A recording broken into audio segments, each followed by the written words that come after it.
Le gouvernement burundais avait pourtant répondu aux différents appels lui lancés par l'Église anglicane du Burundi et la Ligue des droits de l'homme dans la région des Grands Lacs, LDGL, de respecter la volonté de ces réfugiés. Le premier vice-président de la République, le Dr Yves Saïngouvou, l'avait aussi souhaité il y a des jours. Ce mercredi, la ministre burundaise de la Solidarité nationale, qui avait fait le déplacement au camp pour réfugiés de Gihinga, avait annoncé au terme de sa visite que l'autorité administrative de la province du Sud Kivu avait accepté le rapatriement de ces réfugiés pour ce jeudi. Ce jeudi justement, alors que les autorités burundaises avaient honoré leur engagement, le gouvernement congolais en a décidé autrement.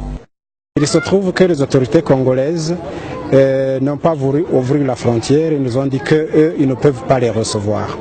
Et c'est pour cela que la question ayant été transmise aux échelons les plus élevés du pays, le gouvernement du Burundi a contacté le gouvernement du Congo et les deux gouvernements se sont entendus de se réunir demain. Il y a une forte délégation qui viendra de Kinshasa pour discuter de la question de ces réfugiés qui veulent se rapatrier spontanément. Les raisons avancées par Kinshasa seraient qu'ils n'avaient pas encore pris toutes les dispositions nécessaires pour accueillir ces fils et filles. En attendant que les délégations burundo-congolaises statuent sur le cas de ces réfugiés, le gouvernement burundais a décidé de ramener ces réfugiés au camp de Gihinga et a promis de les prendre en charge pendant tout le temps que cela prendra.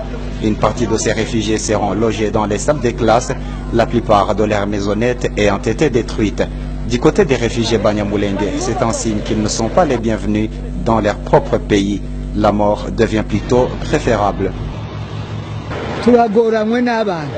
Nous souffrons avec nos enfants. Nous regrettons que notre propre pays, nous refuse. Comment se fait-il qu'ils nous fassent souffrir comme ça?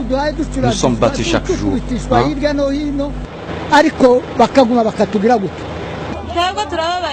Nous préférons d'ailleurs mourir ici, car ce que nous voulons maintenant, c'est la mort.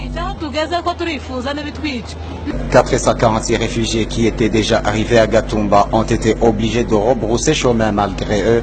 Après avoir passé plus de 5 heures à la frontière burundo-congolaise, les autres étaient restés à Gihinga.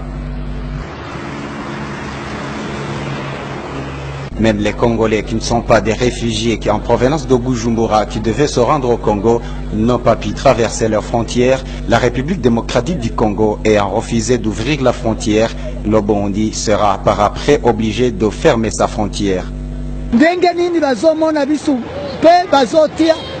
Bamoni pasi tuzaina yango. Eske oyo ezende mukili na bisu tubutamina yango. Batu bamoni ndenge tuzaina pasi na mukili oyo abantu. Nabango babuyili bisu.